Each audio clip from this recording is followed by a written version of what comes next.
থাকবে। ওযু করতে করতে গেলে ওযু করার সময় যত অঙ্গ আপনি ধৌত করেন, এই ধৌত অঙ্গ দিয়ে আপনি চমকাতে থাকবে। আল্লাহ রাব্বুল আলামিন জানার পরে জিজ্ঞেস করবেন, হে ফেরেশতারা, কি ব্যাপার, এদের চেহারা দিয়ে এইভাবে নূর চমকাচ্ছে কেন, হাত থেকে নূর চমকাচ্ছে কেন? সঙ্গে সঙ্গে ফেরেশতারা বললেন, রব্বুল আলামিন আপনার এই বান্দারা পৃথিবীর জমিনে আপনাকে না দেখে বিশ্বাস করে আপনার ইবাদত করেছিল, পাঁচওয়াক্ত নামাজ পড়েছে, ঠান্ডাকে ঠান্ডা মনে না করে, গরমকে গরম মনে না করে তারা ওযু করেছে, ঠান্ডার সময় ঠান্ডা পানি দিয়ে ওযু করেছে, অনেকে আরামে ঘুমিয়েছে আপনার ভয়ে তারা ওযু করেছে।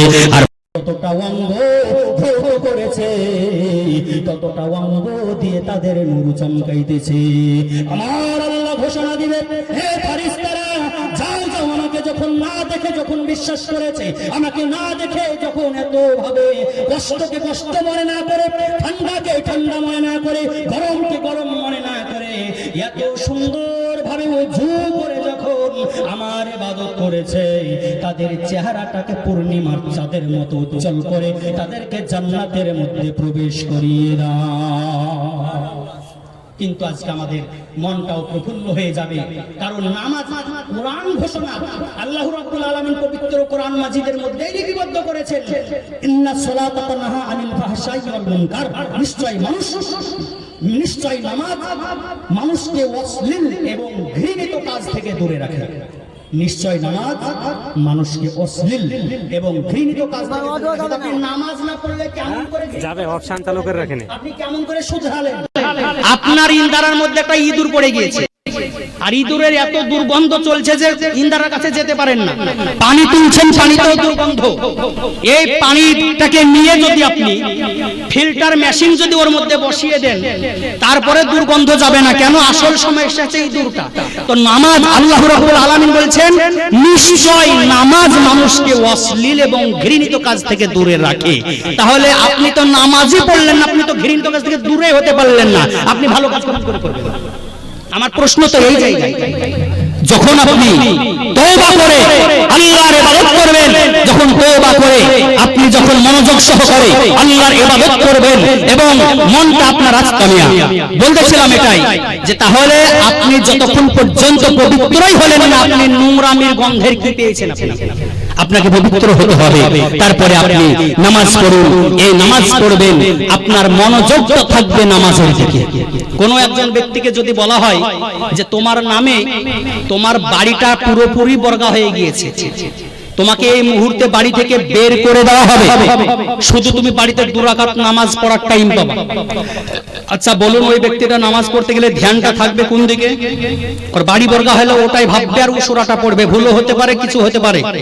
তাহলে ওই ব্যক্তিটা যখন নামাজে দাঁড়াবে, যখন আল্লাহর ভয়ে নামাজ পড়বে, ওই ব্যক্তিটা যখন নবী রাসূলের প্রেম ও মহব্বত নিয়ে যখন নামাজ আদায় করবে, ওই যখন আদায়টা করবে, তখন তার দিলটা থাকবে যে এই নামাজ আমার জীবনের শেষ নামাজ হতে পারে, এই নামাজের পরে আমার মৌতের কথা এলান হতে পারে। এইভাবে যখন নামাজ আদায় করবে, তখনই তার ধ্যানটা আল্লাহর দিকে যাবে, মনটা নামাজের দিকে যখন মজে যাবে। সারা পৃথিবীতে যদি আপনাকে বুলেট ছোড়া হয়, আপনি সুযোগ পেলেই আপনি আল্লাহর ইবাদতের জন্য সেই নামাজ নিয়ে দাঁড়িয়ে যাবেন। জোরে বলুন সুবহানাল্লাহ। মিল্লাত ইসলামিয়া মন মজে যাবে নামাজের। আজকে আমরা ইবাদত করি, কিন্তু আজকে আমরা ইবাদতের মধ্যে আমরা কোন মন মজাতে পারি না। আজকে ইবাদতের মধ্যে আমার মন মজে না। ইবাদতের মাধ্যমে আজ হাজারো ইবাদত করলে আমরা বাইরের দিকে ফলো করি, আমাদের মন চলে যায় বাইরের দিকে, আমাদের মনটা অন্যদিকে ঘোরাঘুরি করে। কারণ আজকে আমরা নামাজ পড়ি, কিন্তু নামাজটা ধ্যান দিয়ে পড়ি না, আর নামাজটাকে বেশি গুরুত্ব না দেওয়ার কারণে অন্যদিকে ধ্যান চলে যায়। এই নামাজের গুরুত্ব যদি আপনি আমি যদি বাস্তবায়নে জানতে পারতাম, তাহলে আজকে আমরা নামাজের দিকে আজকে ধ্যান দিয়ে নামাজ আদায় করতাম। মিল্লাত ইসলামিয়া গাউসে রাহরি রাহমাতুল্লাহ আলাইহি তিনি বলেছেন, রাহমাতুল্লাহ আলাইহি তিনি কত সুন্দর ভাবে তিনি কবি লিখেছেন, আমার মন কেন মজে না রে আল্লাহর জিকিরে, আমার মন কেন মজে না রে আল্লাহর জিকিরে আরে সদাই তারে ভুলে থাকি সদাই তারে ভুলে থাকি সে তো ভুলে না মোরে আমার মন কেন মজে না রে আল্লাহর জিকিরে আমার মন কেন মজে না রে আল্লাহর জিকিরে সব সময় করে নিহার সেই তো তুলে দিচ্ছে না হার আরে পশু পাখি জীব জানোয়ার পশু পাখি জীব জানোয়ার দিচ্ছে না হার সবারে আমার মন কেন মজে না রে আল্লাহর জিকিরে আমার মন কেন মজে না রে আল্লাহর জিকিরে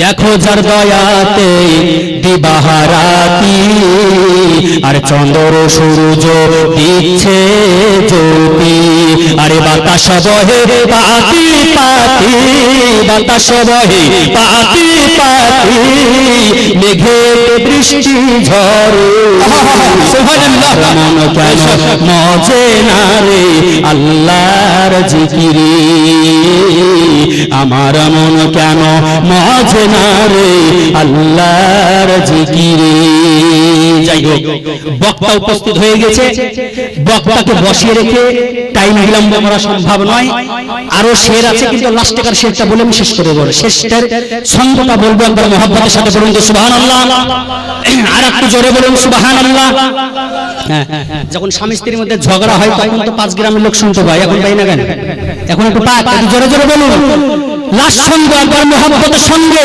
নবীর মহব্বতকে নিয়ে আল্লাহ রাব্বুল আলামিনের আপনি বান্দা আল্লাহ আপনাকে ভালো রেখে এখানে উপস্থিত করিয়েছেন সে আল্লাহ রাব্বুল আলামিনকে খুশি করার জন্য একবার মহব্বতের সাথে বলুন সুবহানাল্লাহ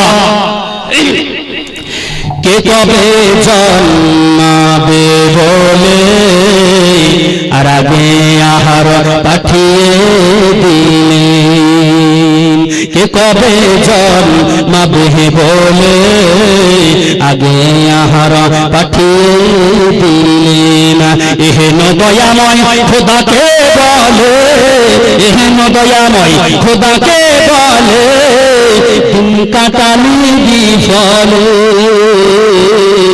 আমার মন কেন মজে না রে আল্লাহর জিকিরে আমার মন কেন মজে না রে আল্লাহর জিকিরে আসসালামু আলাইকুম ওয়া রাহমাতুল্লাহ।